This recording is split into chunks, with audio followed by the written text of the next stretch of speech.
Today we're going to talk about taxes. We're going to talk about when do you pay these taxes, how do you apply for Homestead, why you should pay it in advance, what month should you pay it in, when should you apply for Homestead, when do you get to keep your Homestead. Taxes are broken up into two different types. You have the ad valorem and the non-ad valorem tax. They're all paid together in November, but they're broken up based on different year time frames for when they're calculated. Ad valorem are the county taxes. That's the bigger, usually the larger chunk of the taxes. That is paid in arrears. That's paid in November from January 1 until December 31st. Non-ad valorem is the city tax, usually the smaller chunk on your tax bill. Sometimes it's bigger, depending on any assessments or anything, but usually the smaller one, and that's paid forward in November based on an October 1st to September 30th year. Just be careful with title. If you're doing anything with your title, contact an attorney. And taxes, there's a benefit of paying your taxes early. You get a discount. Florida's great for that. 4% discount if you pay in November, 3% December, 2% January, 1% February, and then it's due in March.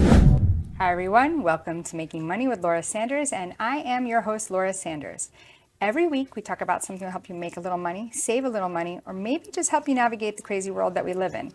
Today we're going to talk about taxes. We're going to talk about when do you pay these taxes, how do you apply for Homestead, why you should pay it in advance, what month should you pay it in, when should you apply for Homestead, when do you get to keep your Homestead. We're going to talk about all that with attorney Nick Fierello from JK Closings. I want to welcome Nick. Thank you. Hi Nick, how are you? Good, how are you? Good.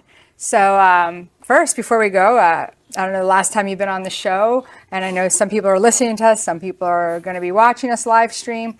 You've lost a ton of weight, so you've been doing some kind of a journey, and I want to commend you on that. That's awesome. So congratulations. Thank you so much. And I know that in the real estate industry, because this all revolves around real estate, it is kind of hard to stay healthy and, you know, stay focused on your self. So socialization and drinks. That's what the real estate market is about. So yeah, it's fast food. Yeah, or fast food. Yeah. But you did it with Taco Bell, so. Yeah, but you got to be very particular. And it's funny, I was just telling a client that, you know, even like you can eat a McDonald's hamburger, and it was actually on a weight loss program that I did back when I was in my 20s, and it was actually a choice for a meal. So. Really? Yeah. Well, so it's all about everything else. It's the external factors. Yeah.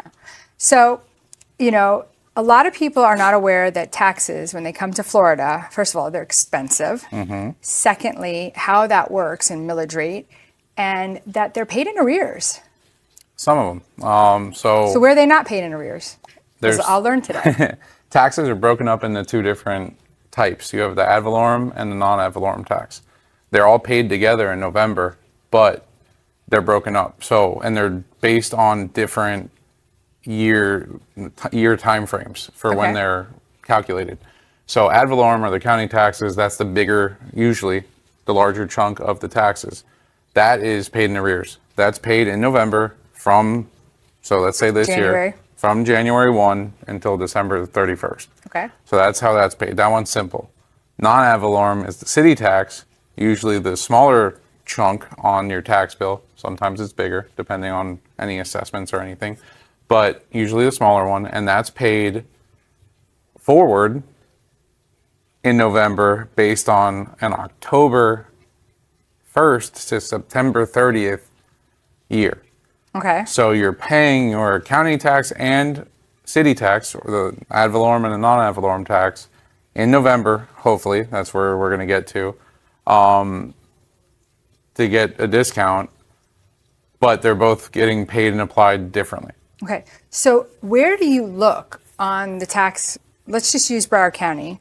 Where would you look to see the difference? So on your tax bill, it shows you a breakdown of every single line item that you're getting taxed. Like you're paying for the fire department, exactly. Right? And fire department, trash, whatever it is for your municipality and the county. And it says ad valorem, not ad valorem? And then it has different sub items underneath. So like under the ad valorem, it'll list more because it's usually the higher portion. So it lists all the different things.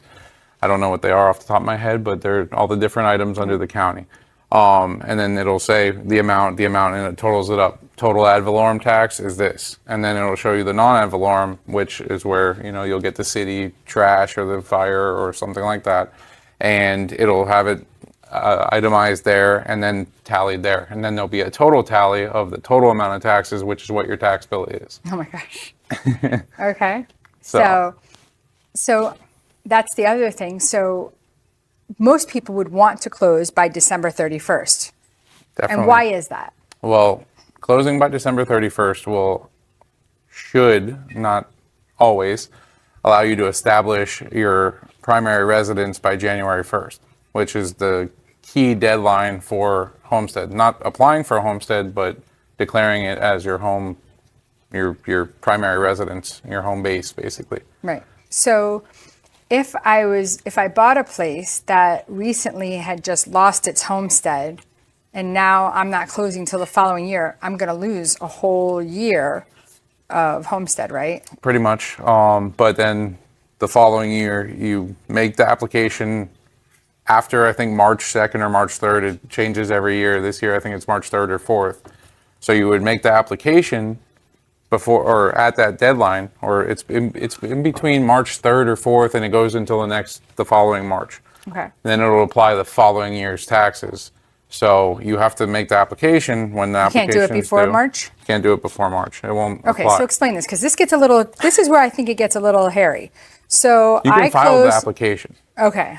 You can do that at any time. It's just when it's going to be applied. Okay. So sorry. So if I close on January 2nd, which opposed to closing on January 31st, how does that adversely affect the buyer? Well, January 2nd or January 31st? No, I'm sorry, December 31st or January 2nd. I'm sorry, excuse me. If you can close on December 31st and make that your primary residence that day before January 1st, that's where you move all your stuff in, and you declare that as your primary residence, then for that following year's tax cycle, you can apply for homestead. If you do it after that, then it's going to apply the year after. Right. So it carries to the year after. So that's the difference. So basically, you're losing a whole year. If I close on January 2nd, it's that whole year that I'm not getting those taxes. Exactly. But then... Could you be still getting the old owner's taxes that year? You can. And so... That could be a benefit. It could be. But then the following year, it's going to raise anyway, regardless. I mean, chances are it's going to raise. You're buying a property. Chances are you're paying more than the previous owner. Person, yeah. Whenever it may be. Sometimes it's not the case, but most times more times than not it is. So the tax bill and the value of the home is going to raise. The tax bill is based on the value of the home. The county will usually set the value, usually based on the purchase price, but if they can audit that and change that as well. So they set the value of the home in whatever way they do, and then the tax bill is based on that. When you file for homestead, I think on average in Broward County, I was looking at a savings of anywhere between $500 to $1,000 every tax bill. Right. So your tax bill will definitely increase, but you have a savings on that increase. Okay. And then we could also talk about portability. So portability is great. It doesn't transfer the homestead exemption. You have to apply for the homestead exemption still when you move, but it helps transfer the savings that you have on the property. So your savings that you've earned, say you've been in a house for 30 years, you have all these savings on the taxes that you've been accumulating. It helps move over to the new property, so you're not hit that hard with the new tax bill, because you're most likely going to be increasing the value of that home. Or sometimes you're downsizing, which then is tremendous. Even if you're downsizing, though, you still might be increasing the value of that home you're moving to. Possibly. So it might be a lower amount than what you're paying currently because you're downsizing, but the tax bill is going to rise with the increased value of the home. But I've seen where, like, let's say I'm selling a $750,000 house. Now I'm moving a $250,000 condo. Now, yeah, you might have bought that house for $250,000, but now it's $750,000. You've had all these savings for all these years. You take it over to the $250,000 condo, and I've seen where normally their taxes would be $5,000, but now they're going to be somewhere around $2,700. Yeah, that's the county evaluating the property at the value that it's at. So the tax bill, I haven't seen many drop, but it happens. But most of the time it's gradually going up. Well, so you don't see as many drop probably because you're not really looking after they've closed. Exactly. Right? I'm Exactly. like trying to show people, hey, if you downsize from this house, and this is what it's going to look like from you, or if you're upsizing, like I've had it where I've had to actually explain to the mortgage broker, they've given my clients an estimate, and I'm saying, did you use what their future payment's going to be? It might not be this year, right? But I want them to know that it's going to change in that future year afterwards, so that they have an idea. And sometimes people's savings could be $200 a month, which is great. I mean, it's tremendous. Saving money is making money. So exactly, that's why we're here today. That's exactly why we're here today. Yeah. So plus, we also want to make sure that, like, if people are thinking about buying or selling, that they have the right person to talk to. And I can give you the basics, and I'm very good at that. But sometimes you need a lawyer, and you want to make sure that the lawyer that you speak to is educated and has been doing it for a while. Then you guys have a team of lawyers at your facility. Yes, we do. And they do so much for the realtors. So that's another thing. So, we want to get the buyers and sellers to come. And then, the other thing is that sometimes people are quick claiming homes that they probably should not be doing that on their own. Somebody says, oh, just go to the courthouse, just do this. And honestly, Nick is that person that you should be calling before doing that. Definitely. Yeah. I've seen way too many horror stories with people that have done it on their own. They haven't done it correctly. I just helped somebody who got divorced, and they didn't do the deed properly. It was a refinance, and somebody helped them. I don't know who it was. It was a title company, I believe. And there was an issue. Now it's 5 years after their divorce. They haven't spoken. So I had to track down this person to try to find them, to try to have them sign a document, which they were arguing with me that they didn't want to. And I had to explain that, look, you have a divorce paperwork here that says that. So it's a situation like that where it can get really muddy, really hairy, and it's all because somebody didn't do the diligence. That wasn't my deal, was it? No, it was not. Because we had one like that. We've had a couple, but it was not that one. Yeah. So I mean, yeah, this is making sure your paperwork's done right is a big deal. So sometimes you could be causing yourself more harm than good when messing around with your title on your home. We'll go to commercial break. When we come back, I want to talk about breaking the title. That's another thing that we should really focus on, is that if I do something to the title, how does that affect my title policy? Mm-hmm. So we're going to go to commercial break, and when we come back, we're going to find out, if you mess around with your title, are you breaking your title policy, and are you no longer covered? Stay tuned. At JK Closing Attorneys, we do all of the same things that a title company does, but with the benefits of being a law office. We can help with residential real estate, short sales, commercial real estate, refinances, 1031 exchanges, and FIRPTA withholding. Contact JK Closing Attorneys today at 954-332-3111. Again, that is 954-332-3111.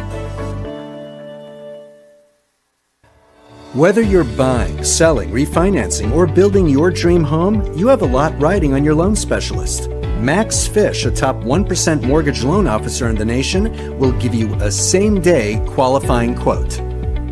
Max Fish is committed to providing his customers with mortgage services that exceed their expectations. Ensuring that you make the right choice for you and your family is his ultimate goal. Contact Max Fish today at 954-729-6933 or max.fisch@nwmcorp.net. Hi everyone, welcome back to Making Money with Laura Sanders, and I am your host, Laura Sanders. We are talking about so many different things. First, we're talking about your homeowners, not your homeowner. Oh. We're talking about your taxes. Oh my goodness gracious. We're talking about your taxes. We're talking about when you should be applying for Homestead, talking about portability, making sure that you click off on that form when it asks you, have you just sold another property?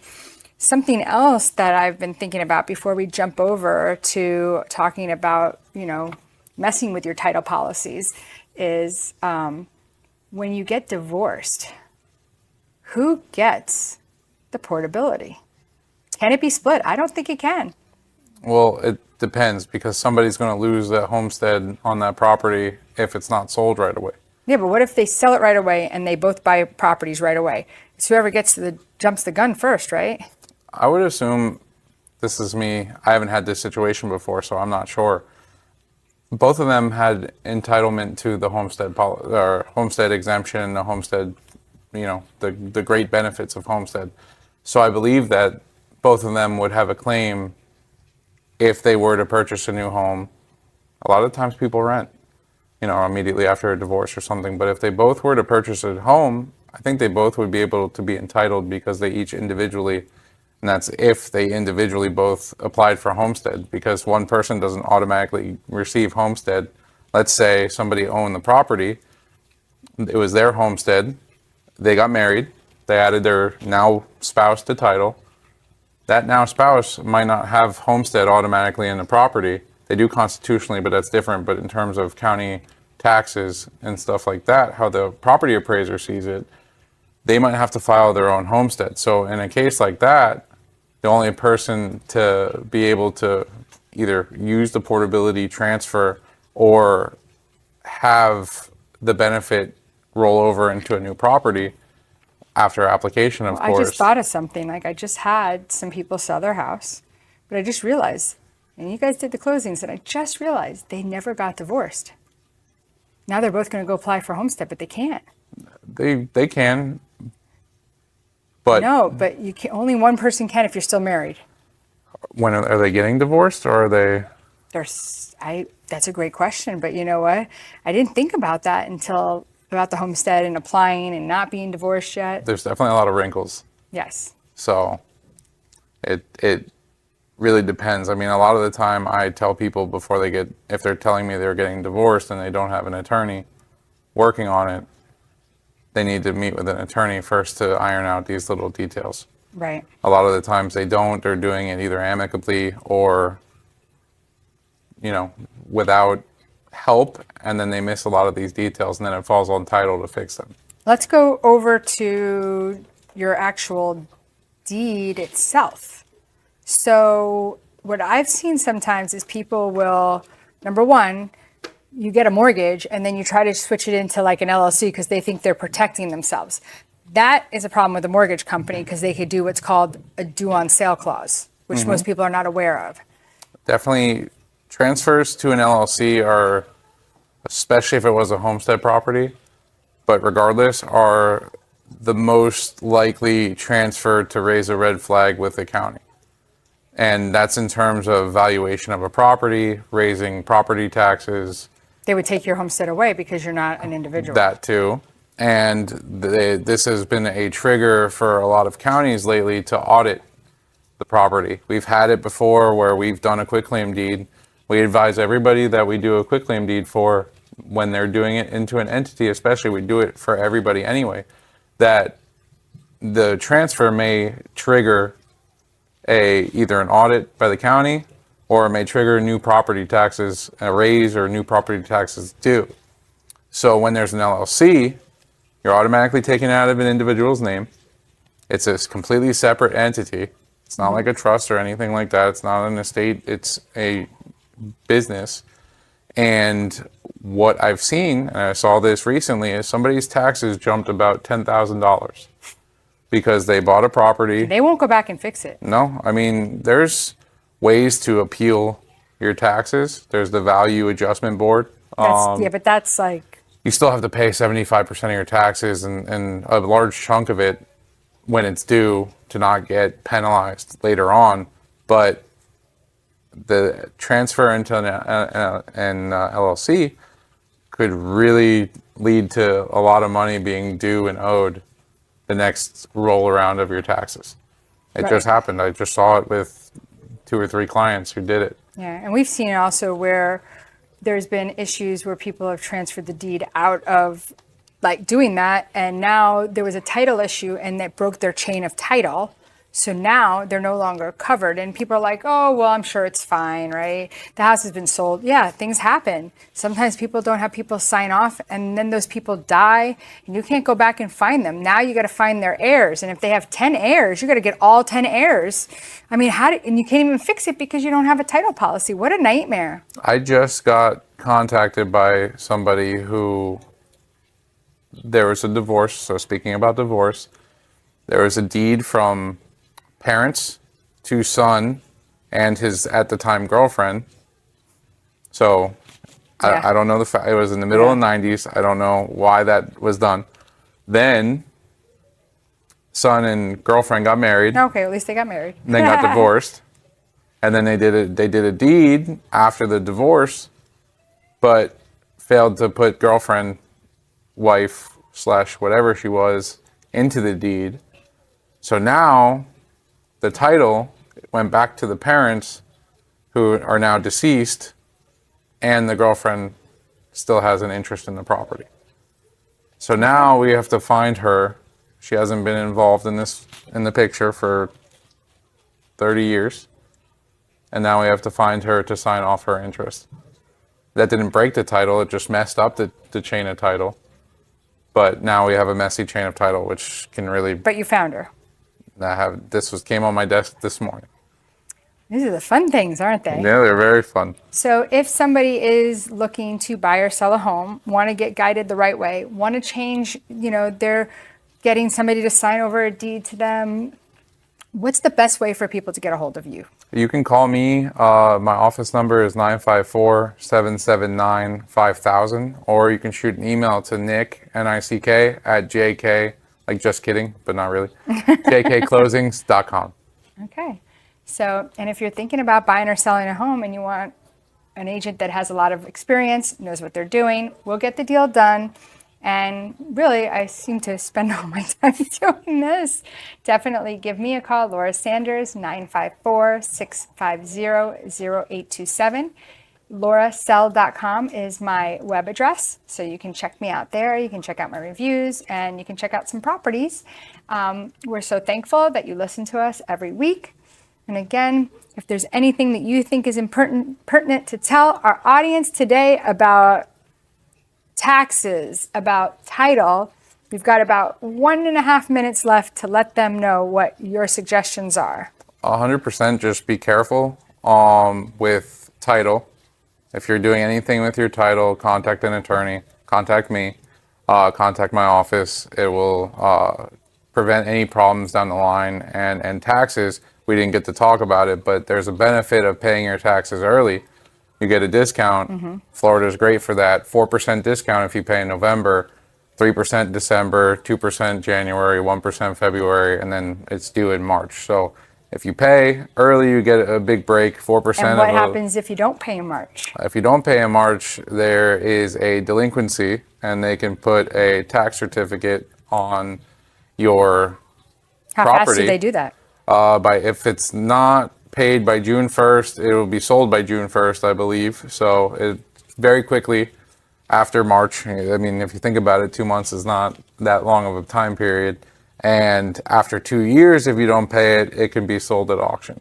So the person that got the tax certificate, though, they don't get the property. It's still sold at. They don't get the property. There's 2 years. What they do is, they get interest. They get interest. So at the time, whenever you, as the owner, can sell it, you sell it. You have to, or not sell it, pay it off. It's a lien on the property at that point. It's the first lien. So you sell it off. You have to pay all interest on it, and you can get that tax certificate redeemed, meaning your property will be clear. If you don't do that, then what can happen after the 2-year delinquency mark is that tax certificate holder can file an application, which will then lead to it being the property being paid or sold at auction, which they have a right to go, purchase it there, the investor, whoever buys the tax certificate. and then you can lose your property for not paying your taxes. So as you can see today, that it is really important that you have the right guidance when it comes to your property, your taxes, what you're doing, when you're doing it. I always remind my clients to apply for Homestead. I also send them every year at the end of the year for their taxes, their closing statement again, even though I sent it before. Lots of stamps on that. Very important. Stamps are expensive, like 71 cents, 72 cents. Anyway, again, if you're thinking about buying or selling, give Laura Sanders a call. Till next week, thank you so much for listening and live streaming with us.